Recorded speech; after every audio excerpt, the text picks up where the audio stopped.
Hey everyone, Michael Anthony here. Van Halen, Chickenfoot, Sammy in the Circle. But anyway, you're listening to the only podcast that is dedicated to breaking down the entire Van Halen catalog one track at a time. And the podcast will rock.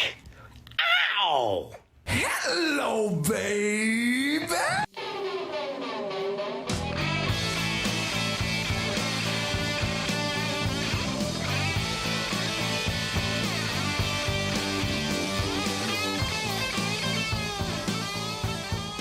What is up, all you rockers, rockettes, and everything in between? You have joined us for a new edition of And the Podcast Will Rock. Welcome back to the show. Thank you all so much for joining us. If it's your first time, hi. How did you find us? And let me tell you a little bit about what we do. We are the show that dives into the discography and catalog of one of the greatest rock and roll bands of all time, Van Halen, and we do it one track at a time. I am your co-host, a very tired Mark Kamier, but with me as always, a very energetic, maybe, Corey Morissette. Are you energetic, Corey?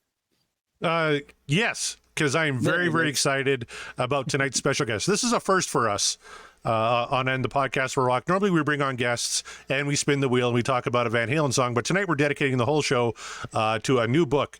Tonight, we are welcoming the authors of Pictures Alive, Rock Shows of the 80s and Beyond. Please help me welcome Steve Roney and Scott Davis. How's it going, gentlemen? Hey, guys. It's going good. Thanks for having us. Absolutely.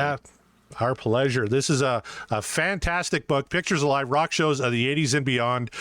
Maybe let's start with Scott. Tell us a little bit about the book, and more importantly, where can people buy it? Sure. So Steve and I put together this book based on all of his never-seen-before photographs.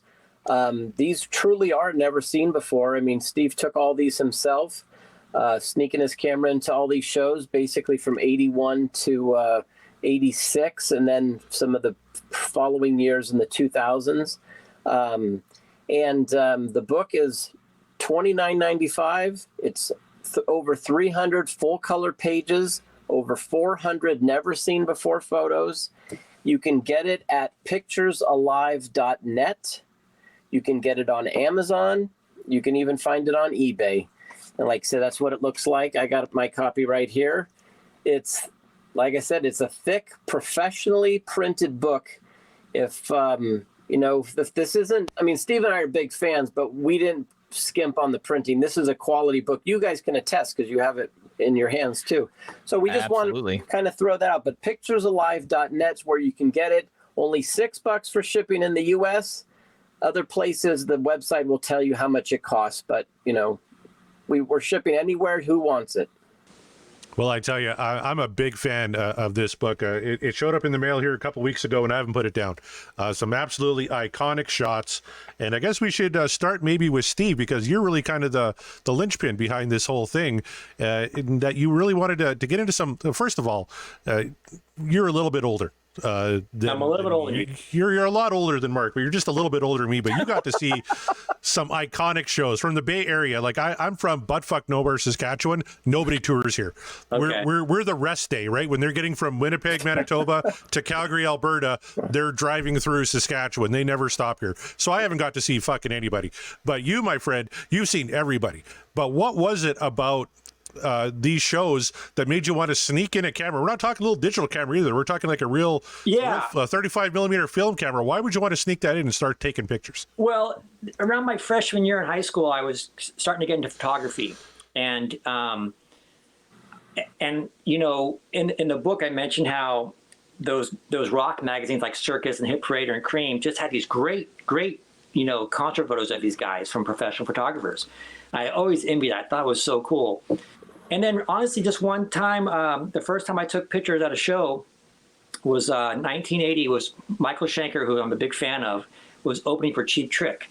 And I brought one roll of film.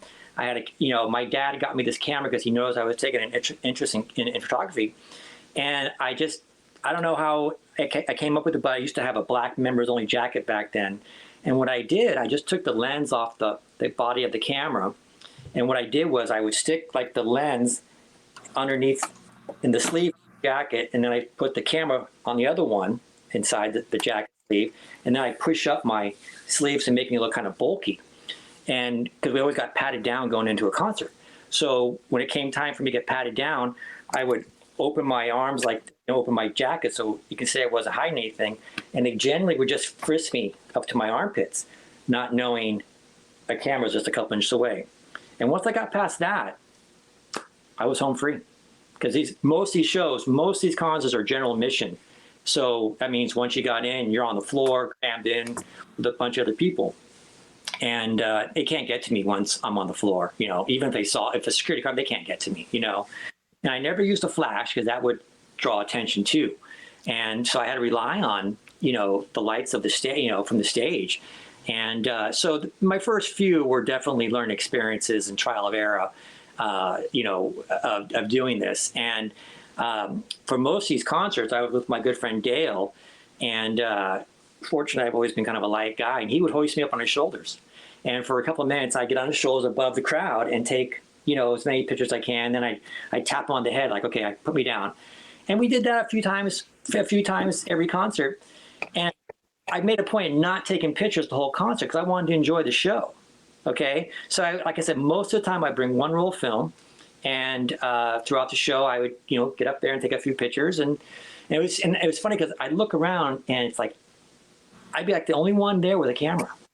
You know what I mean? And when people saw me, they give me like the thumbs up, like, right on, man, you know, you got a camera in. And that's all I did. I just did that several times. And then 40 years later, we decided to put a book out. You kind of answered what my first question was going to be to you, which was essentially security back then is probably nowhere near what it is today in terms of people, what they can bring in, what they can't bring into concerts. So they were, I don't want to say they were more relaxed back then, but maybe only slightly. So I was just curious, and you answered it. Like, how did you manage to get all the equipment in there? And that's pretty clever and hilarious. And I can't believe they didn't check your arms. That seems like not a good. Maybe try to get your qualifications better when you're hiring security guards. But my question was just going to be: was there ever a time where the security like caught you and tried to like do away with your equipment? Yeah, so you'll enjoy this one. It was a Van Halen concert, and this was 1982. Diver Down tour. They were playing like 2 or 3 nights at the Cow Palace, and for this particular show, I decided I'm gonna bring 2 rolls of film for this. I'm gonna splurge. But what I did was I always had the film in the camera, even when I was sneaking it in. I always had the film in the camera. And I was with a couple other buddies, and I gave the extra roll to my buddy Al, and he put it in his shoe for when we went through the pat down, right? And you know, there's thousands of people trying to get in, so they're patting you down, and the security guard he felt the camera, and he goes, "What is that?" And I go, "Oh no, I'm busted." And now everyone in line behind me wants to see what I'm trying to sneak into the concert, right? And I pull it out, and he sees it's a camera, and he goes, "Hey man, you got to bring that back to your car. There's no cameras allowed." And I don't know how I thought of this, and it just came to me. I just said, "I don't have a car. I got dropped off. Why don't you just take my film?" And he says, "You only have 1 roll of film?" I said, "Yeah, I just brought 1 roll of film." So he took my brand new roll of film, let me bring the camera in thinking I didn't have any more film. And once we got in, my buddy Al, you know, gave me the extra roll. And I got maybe some of the best pictures I ever got from that 1982 concert where Eddie's doing those scissor kicks. And I think you guys have seen some of those pictures in the book. So that was probably the first time I got caught doing it. Yeah. And yet you got caught and still were able to meet your goal. That's amazing. And that's well crafted planning ahead. So good on you, sir. You know, and again, normally I only brought 1 roll of film. So had I done that again, I would have got nothing. And I said, the fates decided you needed to bring an extra. This one time you need to bring an extra. And yeah, because that was, you know, again, probably some of the best ones. People comment on some of those photos the most, I think, from that Diver Down tour, you know. So I got lucky. Oh yeah. Yeah. I was going to ask you if you sell prints because that iconic Eddie scissor kick picture you got is so phenomenal. Like, I got to hang that on my wall. Well, I have it on my wall over here, but no, I never sold any prints really. This again, it was just a hobby, and I've given some out to friends and stuff over the years, but I never had a desire to sell any. And even with this book, guys, I mean, Scott and I have said this quite a few times. This was a labor of love, and we're not making money off this thing. We'll be lucky to get our money back that we put into this thing, But it's been a lot of fun. But no, it's not a money grabber by any means, and that's okay. We're okay with that. I think the people that get this book, the reviews is what really is the pay for it. Like you guys said, it's kind of one of a kind. I don't think there's many books like this where never seen before photos, and I'm not a photographer down on the leaning on the stage like the professional vlogger. I'm in the crowd dealing with the crowd, and so I just wanted to share them. I just want to share them with everyone, and that's where we're at. That's what we've been doing. All right, They Scott, really are how did amazingly quality. They really are, yeah. Fantastic stuff. Scott, how did you get involved with this project? Did you know Steve beforehand? Are you a big concert guy too? Oh, yeah. Steve and I have been friends since about high school. Steve's, like I said, a few years older than me, but we had a mutual friend who played guitar. Steve played guitar, was in a couple of bands. And so my buddy Ernie said, I'm going down to visit my friend Steve. I think they were talking about just selling an amp or something like that. And he says he's got all these Kiss photos on his walls and, Van Halen, Motley Crue, you should check it out. And I said, all right. So I don't know, I think Steve says that my mom, I don't remember this, but my mom probably drove us down. Steve lived in the next kind of town. I lived in South San Francisco at the time. He lived in Millbrae. And dropped us off, and Steve and I just kind of hit it off. We were just kind of artsy, types, and loved Kiss, loved all these bands. Steve's walls literally were covered with 8x10 of all these photos, many of the ones that are in the book. I mean, I'd never seen that many photos in my life, let alone, framed so well and perfectly aligned on his walls. And we just kind of hit it off, and then we kept in touch, and we've been kind of friends ever since. And then what happened is I was working on another book project that kind of went kind of sour. And Steve was kind of always calling me, seeing the progress of this project and so forth. And long story short, when I finally decided just to leave this project because it wasn't going anywhere, Steve said, hey, man, I've always wanted to do a book of my photos. And, I'd love it if you would, help me out. And we literally took off the next day. And that's basically how the book came to be. Fantastic. And I want to go back to Steve because I'm a videographer by trade. So I work with video cameras, however, for the most part. But I just can't imagine how difficult it would be shooting in the early 80s with a 35 millimeter camera with no flash, no autofocus, your general admission on the floor, standing on some dude's shoulders, and grabbing these shots. How difficult was that? And especially with the focus, you got guys like Angus Young jumping around the stage. Eddie Van Halen doesn't just stand there and plunk away, right? He's moving all over the damn place. It must have been impossible to get some of these bands. Well, I think the word is more challenging, to tell you the truth, And after I had done this a few times, now I knew what to expect. And it's general mission. You're on the floor, packed in like you're in a sardine can, and it's constantly moving like this, And again, I have lots of photos that are out of focus or too dark, So I was always very happy if I just got a few good shots from each concert, But generally what I would do is my buddy Dale would hoist me on his shoulders, and for maybe 2 or 3 minutes, I would just kind of hold my breath, try to focus, the camera, follow whoever I want to take a picture of, and then I'd just kind of wait until there was enough bright light on that subject or whoever I was taking a picture of, and just snap a picture, and boom. And again, everything was manual focus and no flash, and I just kind of hope for the best. And again, there's a lot of photos. I was so close. They're just a little out of focus. That, man, if that was, if that was perfect focus, like the picture behind me of Kiss, to me, that's a perfect photo as far as lighting, focus, and everything.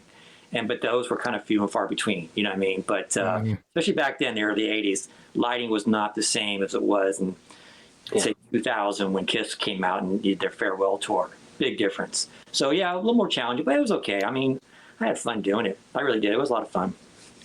A lot of these rock shows tend to bring out a certain type of fan base, and that fan base is very passionate, so passionate that at times they feel the need to do this little thing called stage diving. And when they stage dive, that means they're crowd surfing to get to the stage, and then they're going to dive and do it all over again. My question to you is, whilst you were on your buddy's shoulders taking these pictures, how many times did you have to dodge the crowd surfers or stage divers? Okay, I'm really dating myself here, guys.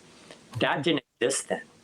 Wow. In the 80s, there was no stage diving or surfing. Nah, come on, man. This is prehistoric, man. I think the worst thing that would happen to me when I was on Dale's shoulders is people behind me getting pissed off and they would throw quarters at me. Like, get the fuck down. That's probably the worst that happened to me, And then the camera, like what I was doing, like, oh man, I'm sorry, cool, keep going. So that was, no, there wasn't stage diving back then. No. Oh man, well that's good, because I'm looking at it from the perspective of myself and my years going to live shows where that always happens, and that has always happened as far as I was concerned. So that's cool. Then it was almost I'm not going to say easier for you, because obviously not, given the circumstances, but can you imagine if you were trying to do all that while the stage diving and crowd surfing was? Well, it'd be I'd probably want to take pictures of that instead. I'd probably flying off the stage or diving. That's probably what I'd probably enjoy trying to get pictures of that. But that's never amazing. The most that ever happened was the people that were right in front. That's the other thing. We never got to the very front because the security is right there. We were always about maybe 10, 15 feet back. So they couldn't get to me if they saw me. But people that right in front against the barricade, they were getting suffocated. So the security would pull them over and get them out of there. That's most all anything you're talking about. I was going to say, I remember Van Halen 84 at the Cow Palace, and it was the first time I was going to see them. And, like Steve mentioned that the other day, most of these shows at the time were all general admission. There really was no seats and stuff. So you just first come, first serve, man. You had to wait in line for sometimes like 8-10 hours, outside in the parking lot. You finally get in and run up to the front. And I remember I was kind of about midway in this, I can't remember who opened the show, Fools or something like that. But I made a push for the front, and I was like, I'm fucking going to see Diamond Dave Lee Roth, because he was my idol at the time. And I get up probably about 10 people from the stage, and man, I was like sideways, just like Steve said, more squished than I've ever been maybe in my life. And I was just trying to breathe, and, sweaty bodies on you. I mean, if you've ever been up front, you know how it is. But I remember I actually could lift my feet off the ground because I was so tight in there. And, Dave came out on stage, and he had that full length sequin kind of jacket, and he literally was Diamond Dave right there, and he was sparkling even before the lights were on. And I just remember looking up at him and thinking, like, holy shit, there he is. Like, that's the man for me personally. And I probably lasted through Unchained and maybe a couple other songs, and was like, I can't take it, man. I watched the rest of the show kind of from the back a little bit, but right. I did my best. Let's just say that. I mean, I paid my dues for a little bit. So. All right. Well, we lost Scott for the time being. We're having some technical difficulties on his end, but we still got Steve here. So we're going to chat with him a little bit. And Steve, I was just kind of wondering, when you go to these shows, you're talking general admission on the floor. Where was kind of the sweet spot? You obviously didn't want to get too close to the front because then security's going to spot you. Were you dead center stage? Were you off to the left, off to the right? Did it matter who was maybe playing on that side of the stage? Yeah, exactly. Who depends who's playing. Okay, if we're going to see Van Halen, well, guess what? We're going to be on Eddie's side. No doubt about it. Right. Yeah. And again, we're generally, like you said, we're not to the very front because, the security is all lined up there in front of the stage. So we were a good 10, 15 feet from the stage, where they couldn't get to me if they saw me. And that was generally where we'd be, sometimes in the center, but sometimes the center was also the rowdiest spot. Okay. I mean, a lot of movement, a lot of pushing and shoving. So we try to, like I said, usually more to the right because whatever guitar player we were seeing was on that side of the stage, and so that's generally where we were on that side, and trying not to, again, I remember Black Sabbath, 1982, when Ronnie James Dio was in the band, and I was really excited to see them because it was the first time I was seeing Dio, and that crowd was just off fucking hook. I mean, it was the one time we thought we might have got hurt. It was just really rowdy. We pulled we pulled back a little bit, and said, hey, okay, we're okay here, but yeah, you got to, sometimes, not be too careless, and be careful because, yeah, you get hurt, man. And I'm kind of a light guy, so we can get hurt. So, but I didn't want to go right to the front, because you can get hurt, and it would be even tough to get photos because, again, a lot of movement, a lot of pushing and shoving up there. So that's generally no crowd surfing, but moshing for sure. No, moshing. This is all. I mean, I hate to keep dating. No. That's partially a joke because I know moshing was sort of way later. Yeah. Yeah, pretty darn close, right? And you think about this floor of the arena just full of people really packed in there, and hands in the air, and just it's crazy. It really was. I'm surprised more people didn't get hurt, but we just try to stay away a little bit and try to get photos the best I could. So that's what we did, We do have a question from one of our patrons, Mr. Kevin Brown. He says, did you have any trouble with clearance for the photos when they were publishing the book, or how did that work? Because with cameras being prohibited and all, did you have any rights issues publishing the book? It's funny because this is a perfect question for Scott, because he did all this, right? There he is. Well, Scott maybe is here. Let's give it a try. Hey, Scott. Hey, yo. Oh, that's hey. Yeah, perfect. Nice. Yes. We got you now. Okay. All right. I saw the question. Okay, good. So, like, the deal with the photos, Steve took these himself. He is the owner of these photos. He can do what he pleases with them. Usually, if you were going to do a book that's all about a specific band, you might reach out to them for like a usage fee, or just as it's almost like a respect thing. We just decided we were going to do this, and like Steve said, we didn't think it was out of our right to do so. We only printed 1,000 books. Like I said, if they want to kind of sue us or bring charges on, I guess that they have the right to do so, but they certainly couldn't get much from us.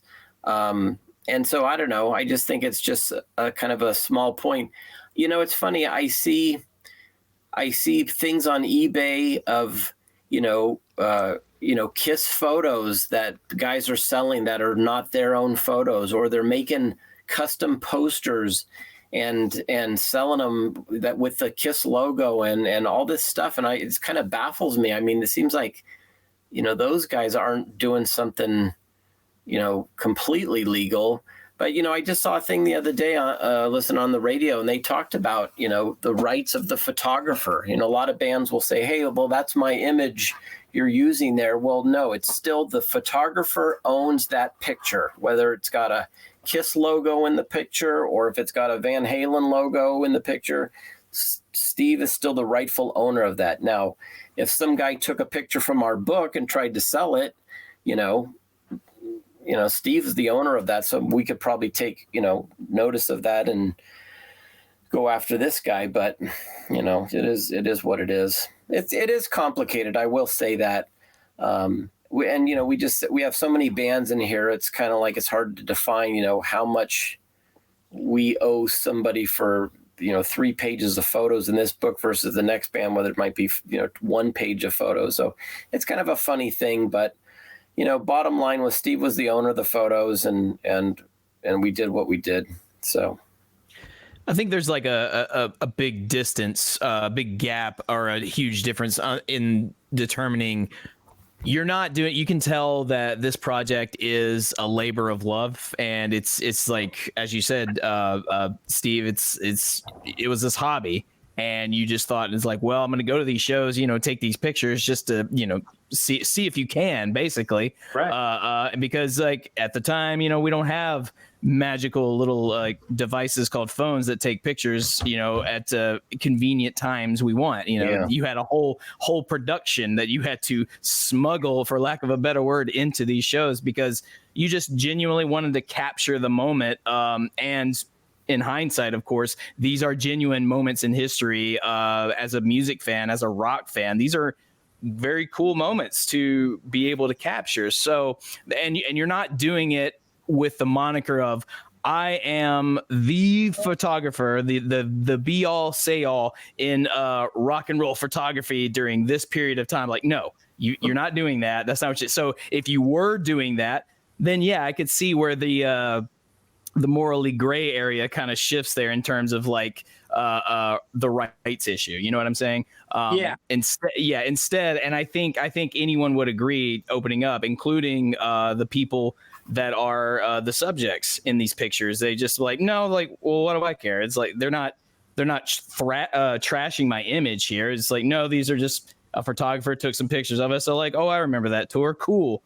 What yeah. If anything, it's helping these bands continue on with for their fans. It really is. It's not costing them anything.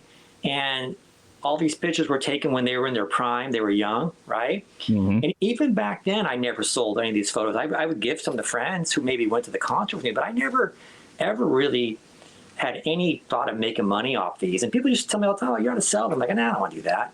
I'm not interested in selling them, And then 40 years later, we decided to put a book together. That's, because it just was something to do. And fun project with Scott and I.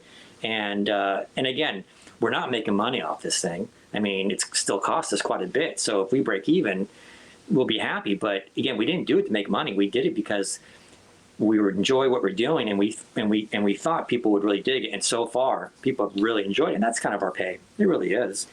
That's our reward. And just like you guys, you saw it for, you got like, wow, we get a lot of that, and it's really nice. It's fun. Just sharing. I'm sharing the photos is really what it is. I'm sharing the photos. That has years on my walls, and I never got tired of them. I don't get tired of them now. And and I was on the fence, like, is anyone going to give a shit about these old photos? I would say, yeah, man, there's something here. Like, really? Because if they're good enough, which I can confirm they are. They're pretty spectacular. I tell you, one of the first pictures that I just kind of opened up to, because I just wanted to just open it, and see where I landed, was this. We talked about this off the air.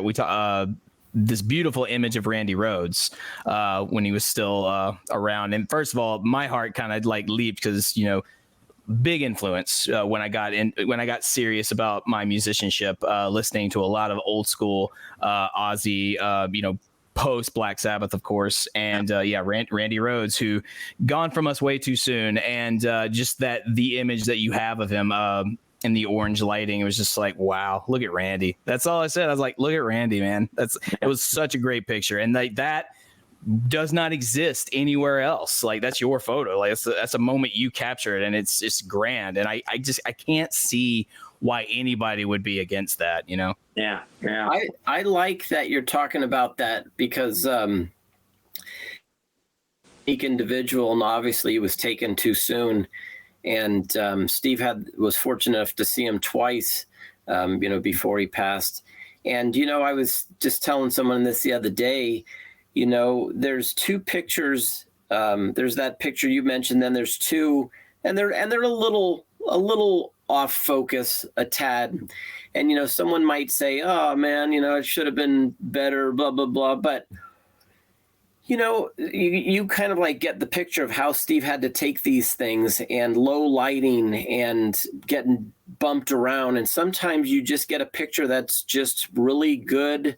It was all, maybe not 100% in focus, but with somebody like Randy Rhoads, we decided we will put these pictures out there. We're not trying to say it was the greatest photo ever taken of him. There's a couple that are a little blurry, but for someone like Randy, and I said this the other day, as I thought about Zakk Wylde, who's a huge Randy Rhoads fan, and I thought, Zach would want to see that photo. A Randy Rhoads fan, much like you're saying, would want to see that photo, even if it's a little gritty or a little blurry or whatever. So we included it. And like I said, in the beginning of the book, Steve talks about how he would go through this process. And, the pictures get better as it goes along because the lighting got better and stuff like that. And Steve was honing his craft. But, we don't make any excuses for the pictures in there. They are what they are, but we would rather include something that's rare, like something of Randy, than to just say, oh, what the hell, like we only made one book. We only had one shot at this. We're not doing it a second time. So, get these pictures, like you said, are pretty cool to see this man who, there's not as many Randy Rhoads photos as there are Eddie Van Halen photos. That's for sure, Well, yeah, just the time was short with Randy. And you talk about, Zach Wilde. Yeah, Zach still talks about Randy and how, he loved what he did and big fan. So, yeah, but also anytime you hear or see Ozzy talking about his time with Randy, like he still to this day regards Randy very, very fondly. So I think even Ozzy, if like seeing those, I think he would also want to see those pictures and be like, oh my God, like look at, there's my friend, my friend that I haven't, I miss. So and it just really, you're not we're not blowing smoke up your ass here, Steve. It's just like these are like really good photos, and I like the fact that not all of them are precise and perfect. They are like it gives it more of a raw, authentic feel. Like I believe you were down, in the pit, like in amongst the crowd, like trying your best to just kind of stay above water, as it were, to get these pictures because no one was going to move out of your way. You couldn't do it very sneakily with a phone, as you say, because back then it didn't happen. But showing like the slight in focus.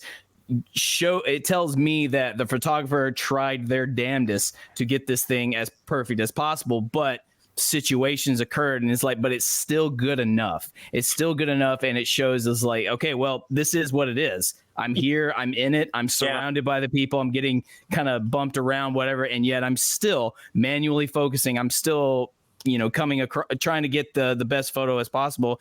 And he still did it. So, it's just, like I said, this feels like a labor of love. It's not like some cash grab or some shit like that, One thing we should point out to the viewers is we're talking about some of these photos are slightly out of focus or grainy. It's a very small percentage of all the photos. Yes, true. Maybe 5%, because you can see the ones behind me that are in the book. And, we made sure we put the absolute best in there. But some of the early photos, like Randy, which was one of the first, I think maybe the second or third show I took, just had bad lighting, and I did the best I could. And they're definitely worth looking at. And then 5-6 months later, when Ozzy came back, now playing the Cow Palace, bigger show, bigger production, better lighting, got some better shots, and then each show after that was just getting better and better. So, but yeah, we just figured those Randy Rhoads fans would like to see those photos, and that's why we put them in there, Well, it's a testament to your ability to take the photos, because even those early ones, you still managed to get great shots, and they still came out spectacular considering bad lighting or like movement, whatever. So like it's a testament to your patience, I would say, and That's just your good eye. Yeah. Well, you got to think about this, guys. Anyone in my position, we're fans of these bands, so we know a lot about them. We know what's kind of happening with them. It's not like I'm shooting a band for the first time I don't know anything about, right? With Gene, I know when the fire's coming, so I get ready to take that, or the blood, or so a lot of these things you kind of, like my wife said a lot of times, man, you just kind of know when something's going to happen. Well, you feel it. You feel it, and maybe from seeing them more than once, you just kind of know a little bit what's coming. Not all the time. Dave's getting ready to jump off, and do the, off the drum riser, right? That's going to be the first thing of the show. First song, he's going to do the split, the jump. And the one with Eddie, I didn't see that coming. That was just a pure luck catching him doing the scissor kick. That was just lucky. But certain things are coming, and I would try to catch those when I knew they were coming. Oh, yeah. All right. We got a couple of patron questions for you here, Steve. First comes from Tom. He says, what is your favorite band to shoot? And I'm assuming the band on the wall right behind you is probably in the running. Yeah, yes, actually it is. Just because, think about Kiss. There's, they're so photogenic between the makeup, the costumes, everything. I mean, Theatrical. how can you not like taking pictures of Kiss, especially the original members, which I was fortunate to get, both in '96 and 2000, and a lot of animation there. That was fun. So it'd be Kiss, and then second would be Van Halen for sure. Van Halen, flashy clothes, got Dave up there, Eddie, something to look at, something that would look cool in the picture. And those guys did it. A lot of these bands we like, guys, they offered something when they'd play in concert, whether it was stage production, their, flashy clothes they're wearing, whatever. There was something there. It was never boring. I will say that I don't think there's one boring shot in our book. I like to. No, they're not boring. Yeah. That, so that, but to answer his question, it would be Kiss and then followed by Van Halen for sure. Perfect. Well, speaking of Kiss, I wanted to throw it to Steve real quick and just talk about the, throw it to Scott real quick and just talk about the design of the book here because it's really a gorgeous book. Here's a sample page. It's actually from a Kiss show in 1983, Creatures of the Night Tour with Motley Crue opening for him. But this is what people kind of expect when they open up the book, and it's absolutely gorgeous. I love how you make the band logo kind of the star of the information page there. And then we always get the ticket stub. And then off to the left, you also included the set list. Maybe just talk about your inspirations for the design of the book. Yeah, Steve and I were, we'd look at his photos, and I'd have kind of a vision in my head of how I liked it, and I think the black was always, a really rich color to kind of make the photos pop from. The amplifiers behind the back, which was like the background wallpaper. I know they're the Kiss Love Gun stage when they had the aluminum cabinets, and we kind of distressed them a little bit just to add a little texture.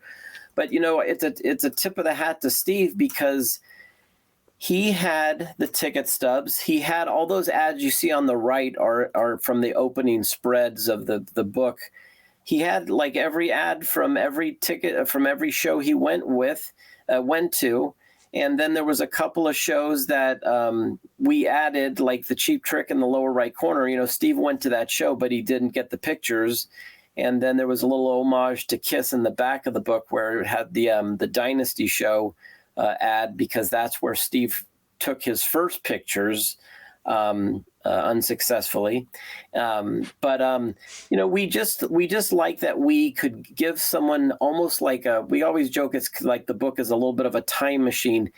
The feel of the book and the set list and the ticket stub, and to see the ads and then to see these photos of a show you may have been at, just kind of is a combination of things that just kind of looks nice. And, I think people get a kick out of the set list. I think people get a kick out of seeing a ticket stub with the prices back then were, phenomenally affordable at the time. And then to see these ads that most people had in the newspaper and kind of chucked them, or recycled it or whatever. And so you get like a nice little dose of memory lane. And I think that's one of the most appealing aspects of this book. And so, I've been doing design my whole life. That's kind of my thing. I'm not a musician kind of type like Steve. I've been doing it for a while, and I like to believe I'm a fan first. So I think I give the fans what they're looking for. And you want something that's rock and roll, but it has some style to it. You don't want to just slap a bunch of shit on a page and, kind of call it goodnight. So, we kind of kept it kind of clean, but, structured. I want to just add something to that. When Scott and I were doing this, he's in Massachusetts, I'm in California. So we were on the phone, 3 or 4 times a week talking about this. And he would give me an idea or something, and then he would send it to me, and I go, wow, that's great. So he just had the eye for it. And that's one of the reasons why I asked him to do this, be part of this, because I knew his ideas were going to be cool, and they were. And one thing I would like to point out on the front of the book, I don't know if you guys can hold up the front of the book, the front cover. When we talked about, the actual, what do we want to do for the cover of the book? I told Scott, I said, I just envision like a picture of a crowd. Like if someone's standing on the stage, take the picture of a crowd, you see all these people, raising their hands. And then I told him like a bunch of my photos, just kind of like a collage on the front. Well, he came up with the actual film with the pictures in them. I thought that was brilliant. Again, we're going back, early A's when film was around, and they're not the actual film, pictures and film strips of the time, but he just put those in there. But it made it look like the film strip. I thought that's one of my favorite things at the front of the book is seeing actual film strip with different contra photos. So you can see what this thing's going to look like. I thought that was brilliant. I loved it. That was his idea. 100%. And I love this cover because it's got an assortment of different musicians kind of in the film, as you say. And when I first received that, I looked at the cover and I went, hey, these are pretty cool photos just on the cover. I wonder if I'm probably not going to see this in the book. This is just for the cover purposes, but I'm getting an idea of what I'm about to look at. And lo and behold, I'm like, oh, no. Here they are. Yeah. Like, this is good. This is awesome. This is like just some of those just absolutely mesmerizing just because you just were able to capture just the right particular moments. And as you've mentioned before, these were bands that were like young and in their prime. So like this is a moment in history that is just you can't duplicate. You can find other pictures from that time frame, maybe even some footage, but like, again, yours very unique. Yours are like they're yours, and they've never been seen before. So it really is cool flipping through this book and going back in time and seeing it from a different perspective, and just kind of it's almost like you're back. You're there. You're back there. And all the pictures are from that general time frame of 81 to 87. And, like if you're a fan of Van Halen, you're probably a fan of AC/DC to some degree. It may not be your favorite band, or, you probably like Motley Crue. You probably like Scorpions, and so it's not just, a Van Halen book, like it's, if you're just a fan of rock, 80s rock, I said the big hair arena days, it's just a cool kind of book to kind of just have on your desk that people kind of flip through and find their favorites and stuff like that. And I think that's what's really cool, and I was saying the other day, like I said, respectfully to Eddie, Randy, Eric Carr, all passed away. Ronnie James Dio was one of Steve's favorites. A lot of these guys, and Eddie passed away during the production of this book, which kind of turned us upside down. Like, wow, man. Like, I mean, that was heavy. I mean, that was a major loss. And it hit us a lot, thinking, wow, this book now has become like a little homage to Edward. And, it kind of adds another little factor. In fact, we sent Wolfgang a book just to say, hey, man, we loved your dad. I mean, he's probably seen a million pictures of his father over the years, but we just wanted him to have a copy of this book because we felt it was a cool thing to do. I mean, I know he received it, and we never heard from the guy, respectfully, but he's a busy guy. We're not bitching about that. It just was kind of one of those things that just seemed like one of those cool things to do. And I hope he has it, and I hope he enjoys it. And I just felt like it was, something we could do for him to say thanks for everything, Yeah. Very cool. Well, we have another patron question here. This one comes from Ryan Powell, and he says, with all the concerts you have attended, have you ever encountered a concert photo that you can be seen in the crowd? And there's actually a great story in the book from the Cow Palace. Maybe, Steve, do you want to tell us about that? Yeah, so that's a pretty cool question. So if you ever been to the Cow Palace, if you walk around the perimeter of inside the Cow Palace, the lobby area, they have their own photos of over the years. They have Elvis on them. And they're big, like 2x3 photos framed, and they're all on the walls. Not everyone's played, but I mean, we're going back to probably in the 60s, even like Evel Knievel was there in the early 70s, but Elvis. So they have a lot of cool photos that maybe they have a photographer that would take these photos. There's a photo of the Scorpions from 1984, and my buddy Dale and I were at that Scorpion show. And I have a photo that I took that's almost identical to the one that is displayed in the Cow Palace. And if you look closely, you can see someone is on the shoulders of someone else doing this. And my buddy Dale actually saw that a few years ago. He goes, Steve, you're not going to believe this, man. But there's a photo of the Scorpions from the show we went to in '84. You have the exact same pose that the Scorpions doing.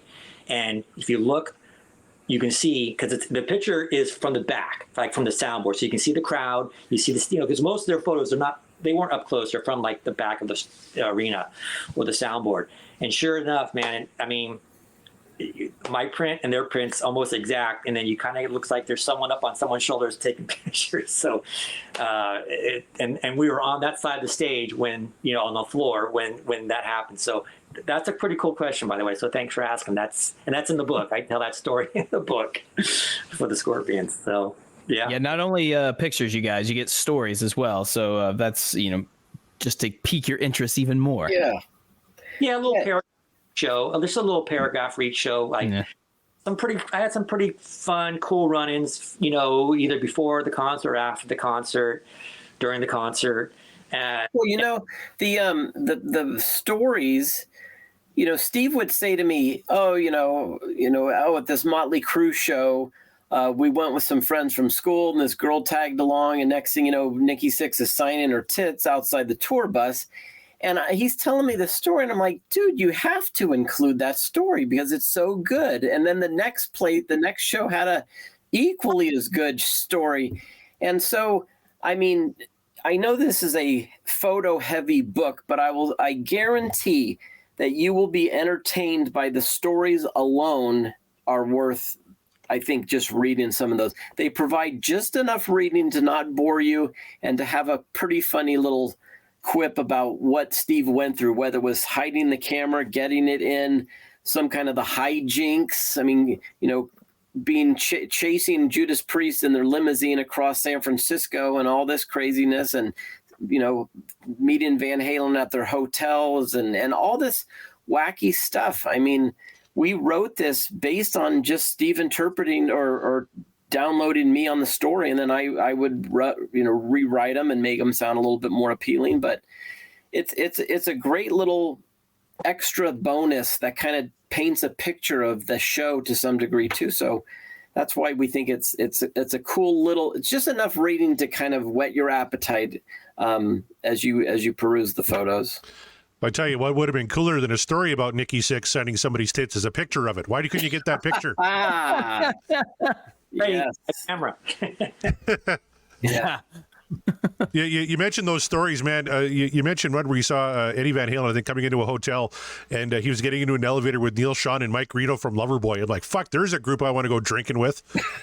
Like, how cool would that have been? Yeah, so this was 1984, and we found out which hotel they were staying at. And again, they played, I think, 2 nights. Now, in 1982, I'm going to go back and forth a little bit.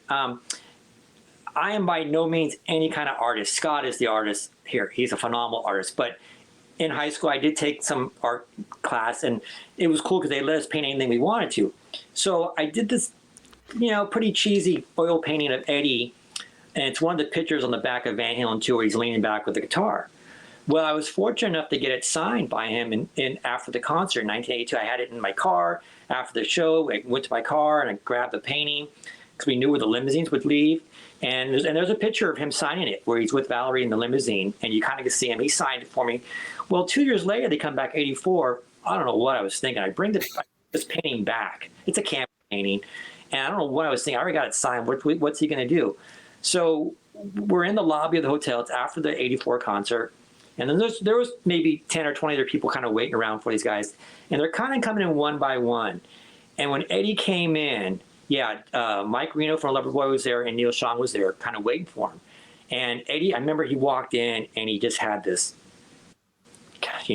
gallon-sized thing of vodka or gin, half empty. And he looked at me and goes, "I'll be right back." Well, he never came back, of course. And he went up the elevator with Neil Schon, and I think Mike Reno, and of course they never came back. So we're just kind of waiting around. And then Michael was there. Michael was one of the last to come in.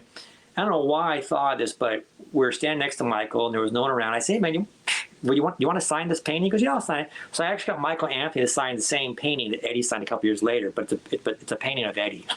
It just shows you cool Michael was. You know what I mean? I mean, because I didn't have anything else to do, from the sign. He goes, I'll sign it. And I think there's a picture in the book, Scott. Isn't there a picture in the book of both their signatures? So that's what we did. Just silly stuff. And there's that picture of Steve takes the picture out of his car window as he's chasing David Lee Roth down the highway in his limousine. And I just think, it's just it's not the greatest photo of all time, but how often do you see a rock star in their limousine cruising down the highway and you get a photo of him giving you the quick thumbs up like that? I don't know. To me, that I thought was so rad. Steve said, Dave came out of the hotel, and tell him that little bit about Dave, because he gets kind of goofy on you. So this is 1982, the Diver Down tour, and me and a couple of my friends found out where they were staying. And again, whenever Van Halen came to town, they always played at least 2 nights. Okay, and I usually go both nights. I take pictures of one night, and the next night I would just kind of kick back and enjoy the show. Well, I was going to take pictures of the show, and we went to the hotel before sound check. And it was just me and 2 friends, and another friend was there who met him the night before. And we're just kind of waiting in the parking lot next to a limousine. It was like there was a limousine there ready to pick someone up. And sure enough, here comes Dave walking out with 2 security guards on the other side of him wearing a Chinese kimono, the whole thing. He's got the glasses on. It's total Dave. And he's walking toward us. And I was going to get a picture of him, but his security guard stopped that right away. No photos, And right before he gets in the limousine, we're just standing there, hey, Dave, how you doing? Our one friend, Mike, who was standing, closer to Dave, this is a crazy story, and it's true. I can remember it like it was yesterday. Dave goes into playful, but a full-on wrestling move with my buddy, Mike. It was crazy. And it lasted all 5 seconds, and Mike's laughing like he knew what he was doing, but I would have shit my pants. And is he trying to beat me up? What's he doing? And he wasn't. He was just wrestling and doing all this crazy stuff for like 5 seconds. And I go, what the fuck was that? He gets in the limousine. We get in our car. We're following the limousine because we know they're going to the we know they're going to the show. And it's still daylight. It's only like 5 o'clock. And we're right beside him going down the freeway, and he had the window down, fortunately. He's sitting in the back, and there's, of course, 3 people with him. And he's got the glasses on, and he had the window down, and we were right beside him. So I was, taking, and he looked over and just kind of gave me a quick thumbs up, got a picture. It's in the book.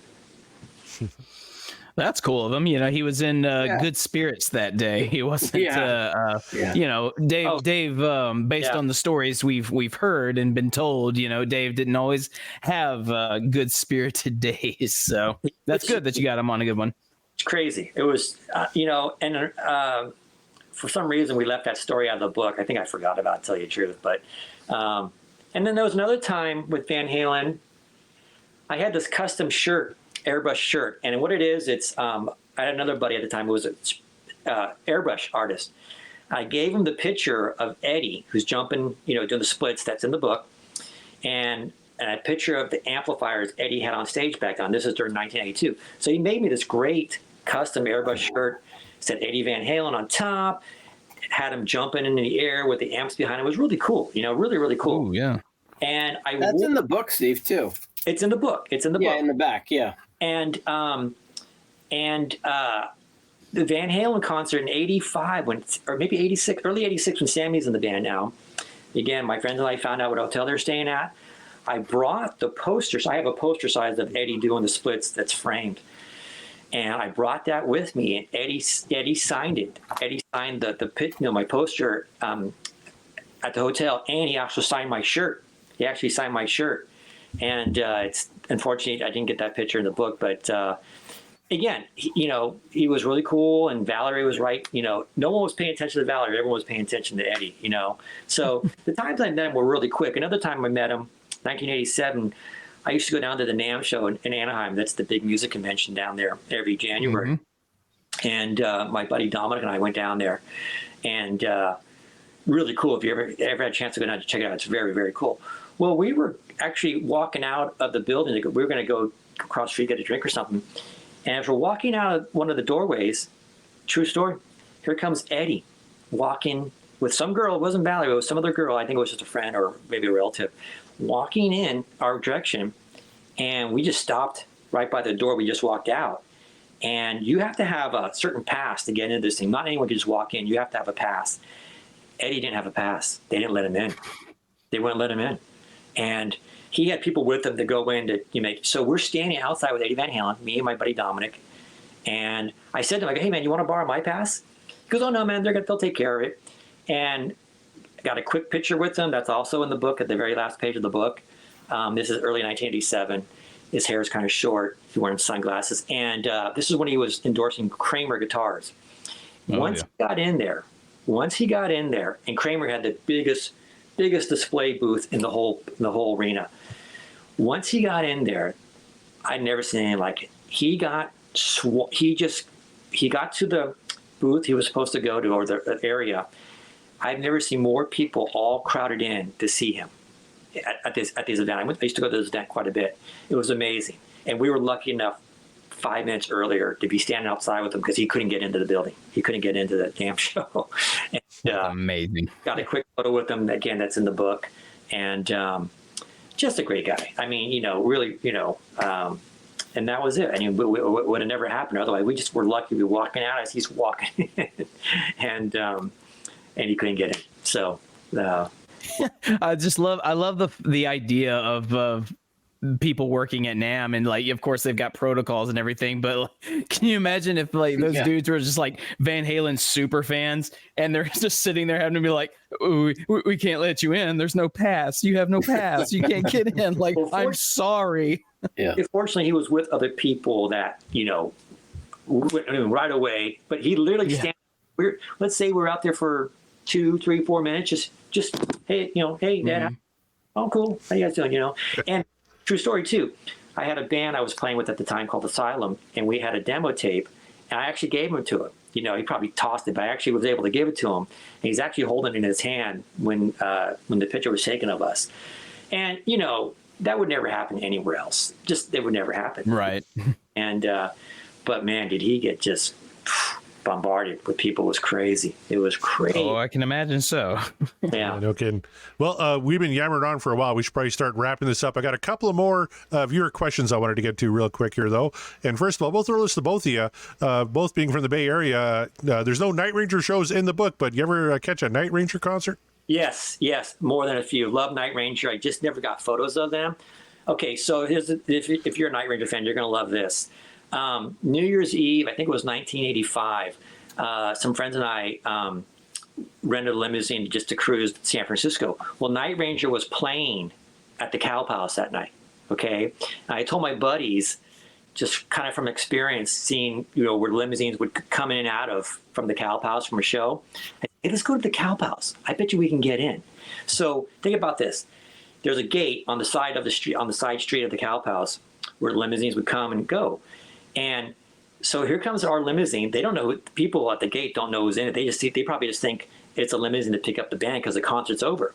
So the gate opens, we drive in, it goes to the very back where other limousines are. We get out. No one asks a thing. Concert's over. We see all the guys from Night Ranger hanging out.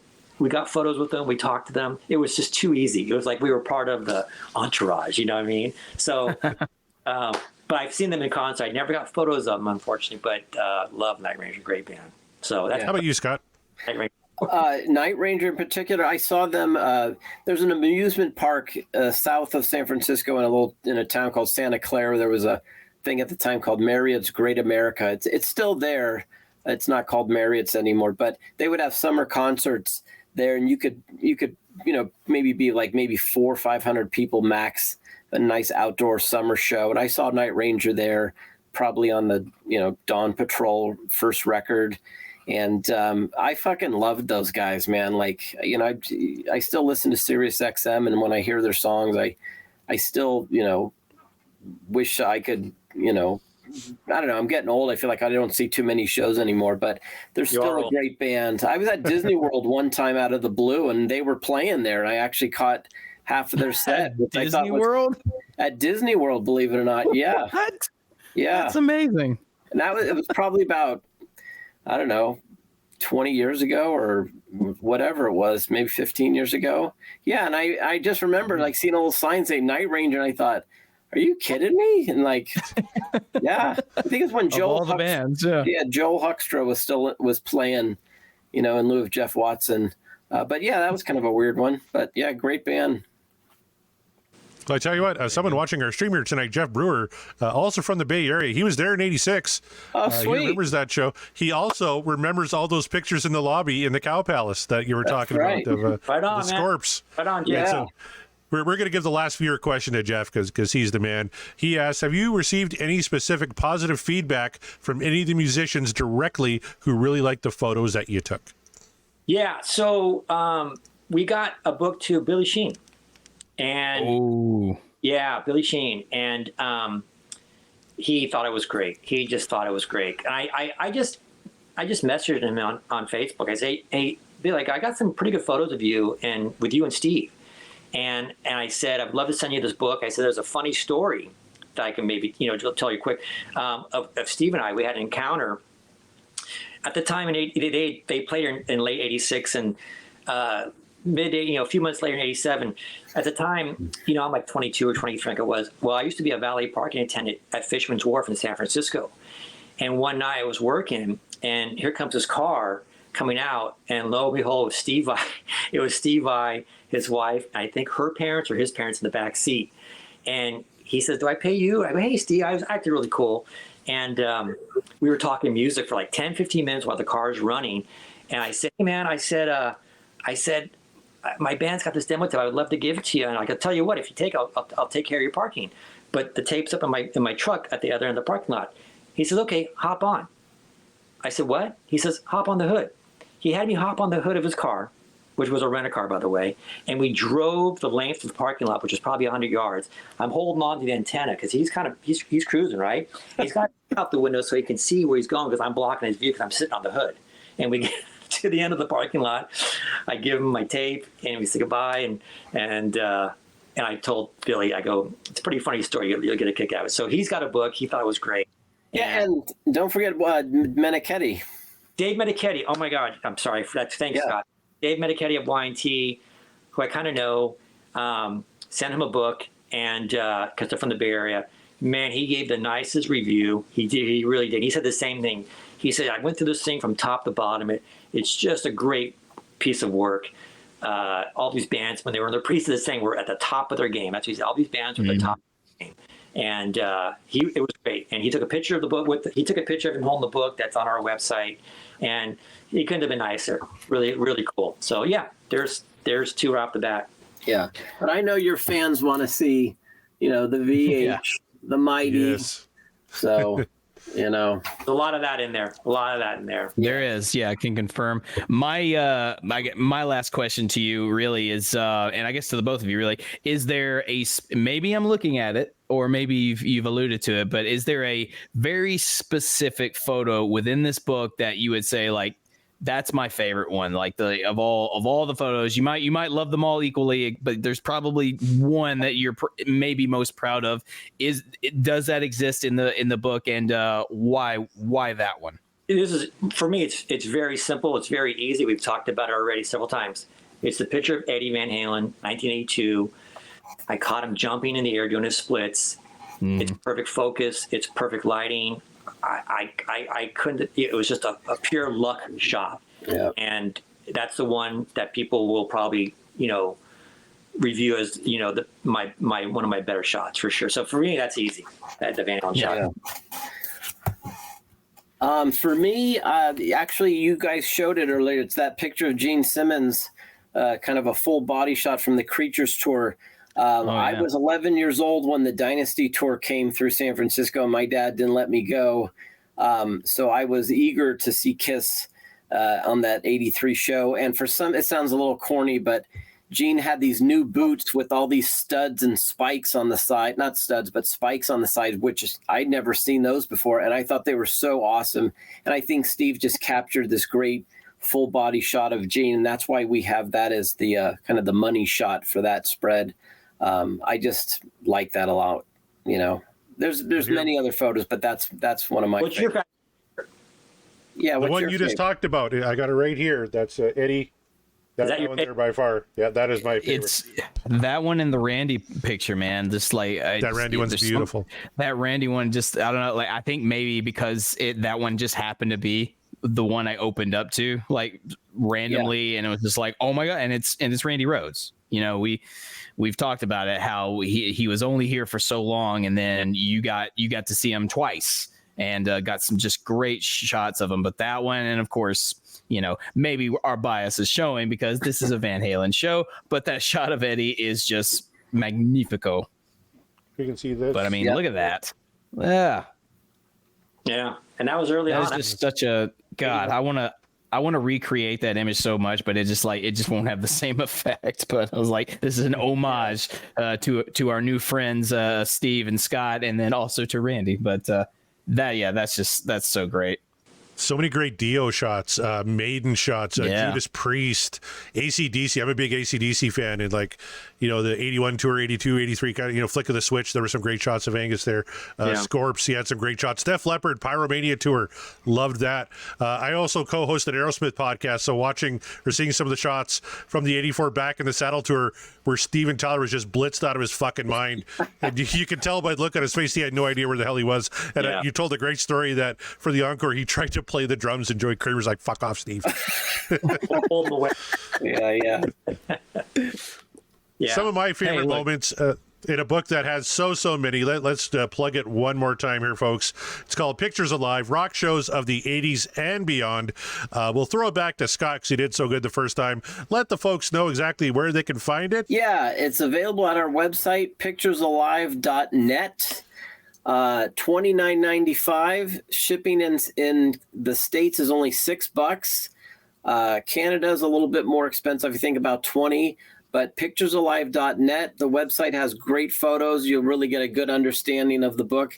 3 pounds it weighs, 300 pages, over 400 photos, and it's full color. This isn't a color cover with a bunch of black and white stuff inside. You know, a lot of bands, like I said, there's a whole listing on the website, and we know you will dig it.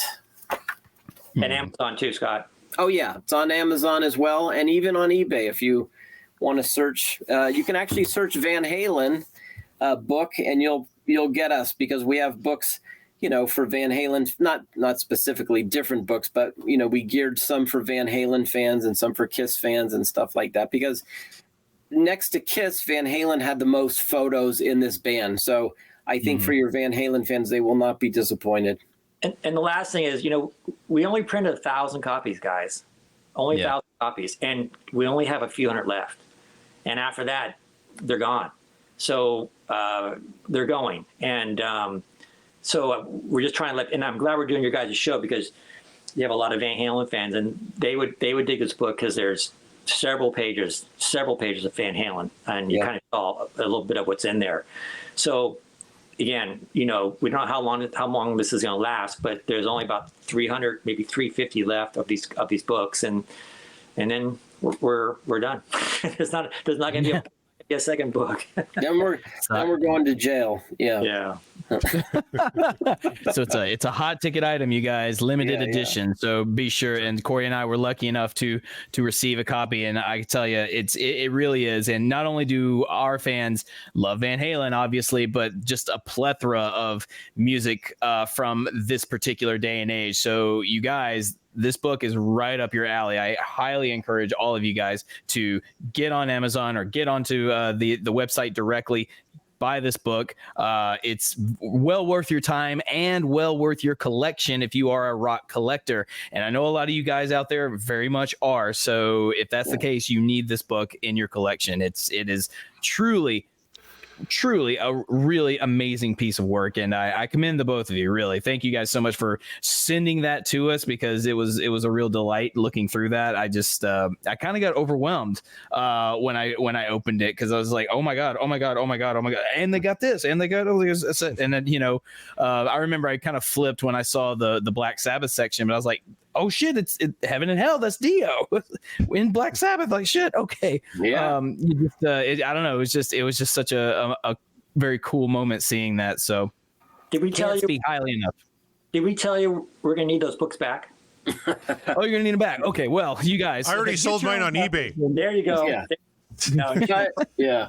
no, we really were looking forward to this, and we're glad you joined the book. And that's the general. I'm was sad that we didn't get to spin the wheel because I don't understand that whole thing. But whatever. Oh, hey, well, we can bring it back. What we've been doing since the very first show is we put every single Van Halen song on a giant wheel. And every week we spin that wheel, and whatever song comes up, that's the song we talk about. Okay. So it's random every single week. What was the last song? The last song we did was Light Up the Sky. Oh. Yeah. We got 29 songs left on the wheel, I think. So we've only got like 29 shows left. So you want to come back on and spin the wheel and talk about a track? We'd love to have you. Did you guys already do I'm the One? Have we? Yes, we have. Did we? I believe we have. Van Halen 1 is probably our least hit album. Yeah. Okay. That's true. Yeah. So that one after 97, they blend together. Yeah. Yeah. But we're we finished Fair Warning. That's the first album we've completed in this cycle. We've talked about it. And Women and Children. Women and Children first is the next up. We're going to talk about that one. But still 29 songs left. Doesn't seem like a lot, but there's still plenty of time to have you on and have you talk about it. Oh, that's fun. We enjoy that. Yeah, that'd be cool. Awesome. Perfect. Awesome stuff, you guys.